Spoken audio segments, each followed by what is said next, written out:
close touch with authorities in New York. We know they're doing everything they possibly can to keep us safe in this dangerous situation. I've also spoken to the governor of Minnesota.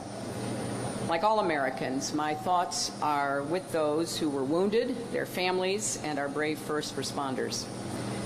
This threat is real, but so is our resolve. Americans will not cower. We will prevail.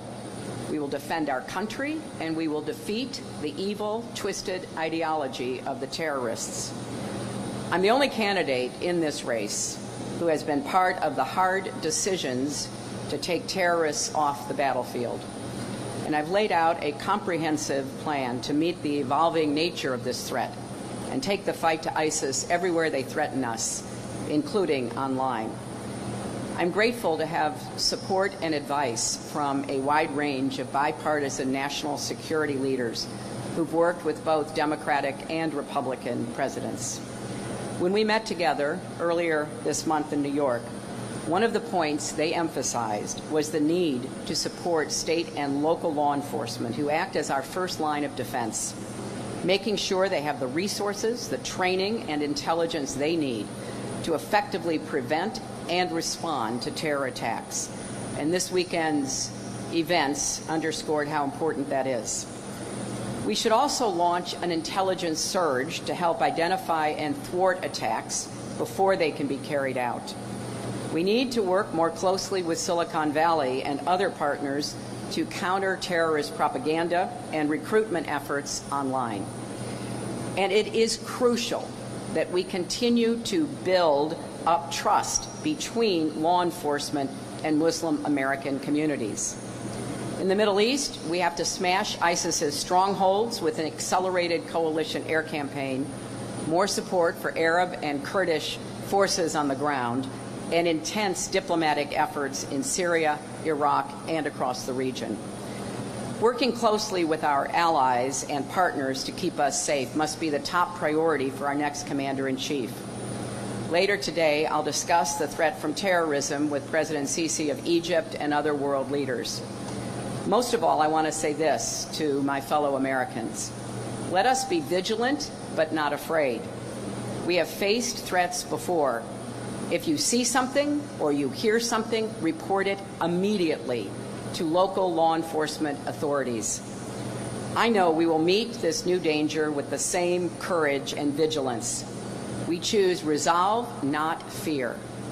We will not turn on each other or undermine our values. We'll stand together because we are stronger together in the face of this threat and every other challenge. I'd be glad to take some questions. The person of interest in this case is an Afghan immigrant, now a U.S. citizen.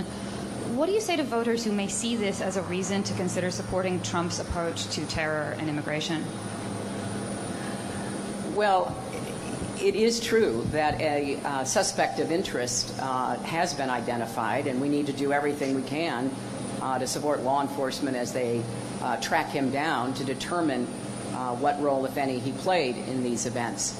But let us remember, there are millions and millions of naturalized citizens in America from all over the world. There are millions of law-abiding, peaceful Muslim Americans. This is the kind of challenge that law enforcement can be and is prepared to address, namely going after anyone who would threaten the United States.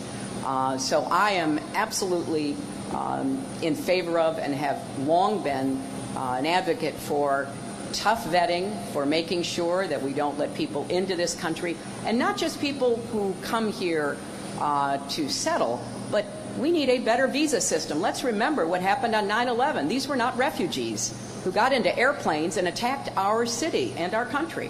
So let's not get diverted and distracted by the kind of campaign rhetoric we hear coming from the other side. This is a serious challenge. We are well equipped to meet it, and we can do so in keeping with smart law enforcement, good intelligence, and in concert with our values. Secretary Clinton, the White House has labeled these lone wolf attacks a top concern, and given these weekend's events, what more specifically should be done, and what would you do specifically beyond what President Obama has done? Is the current plan enough? Monica, I think that the lone wolf problem is one that we have to invest more time and more resources into combating.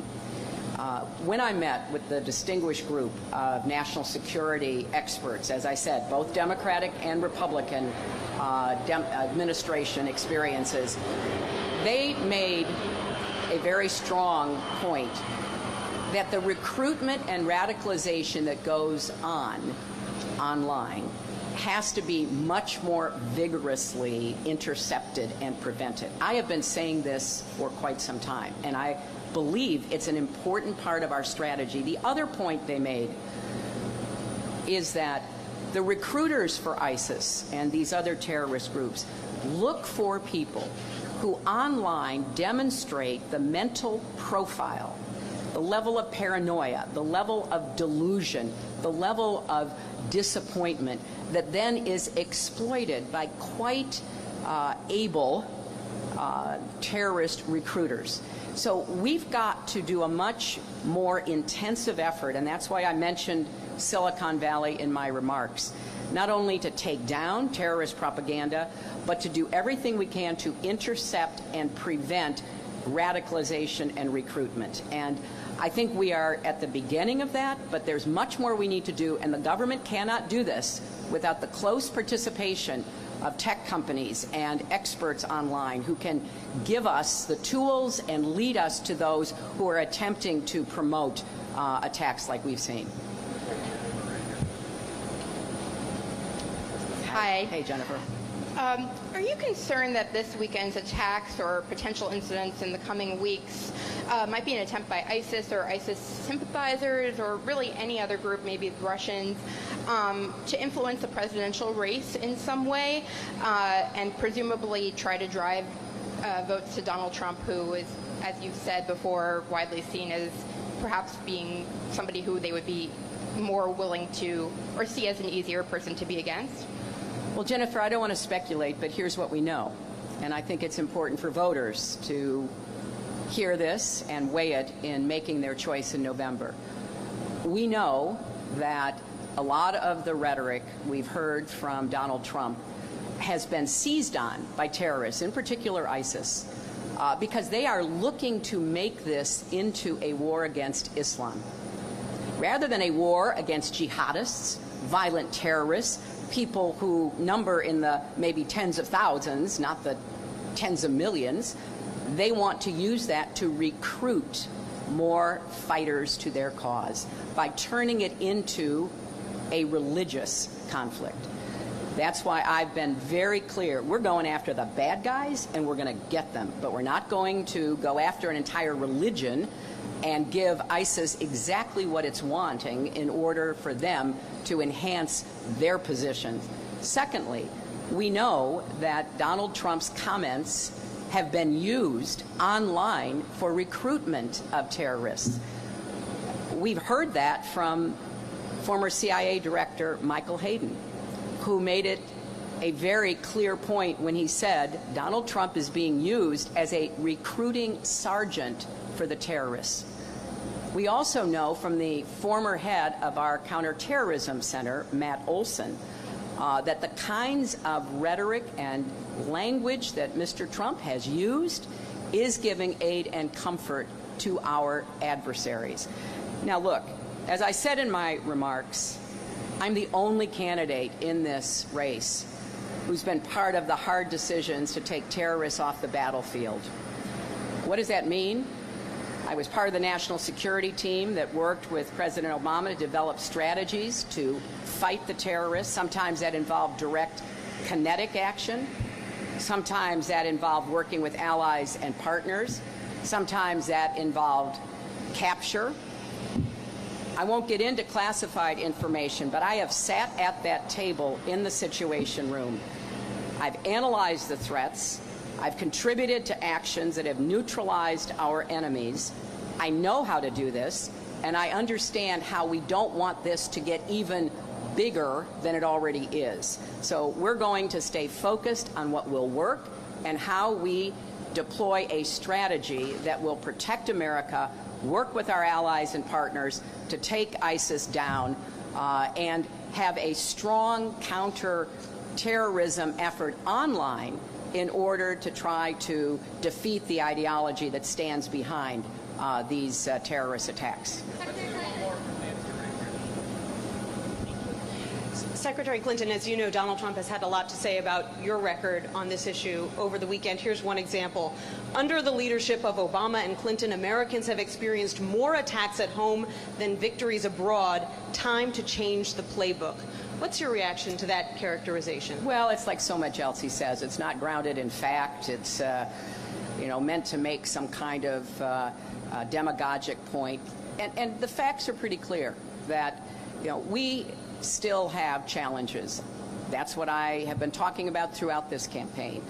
I am prepared to, ready to actually take on those challenges, not engage in a lot of irresponsible, reckless rhetoric, but to do the hard work, as I've done before, to put into place the strategies for local and state law enforcement, for an intelligence surge, for the kind of preventive actions that we need to take here at home, and to intensify our efforts to defeat ISIS.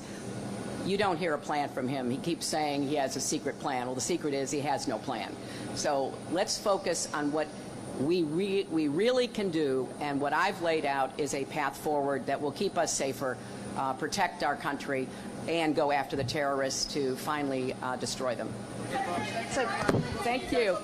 Thank you, guys. Thank you, guys.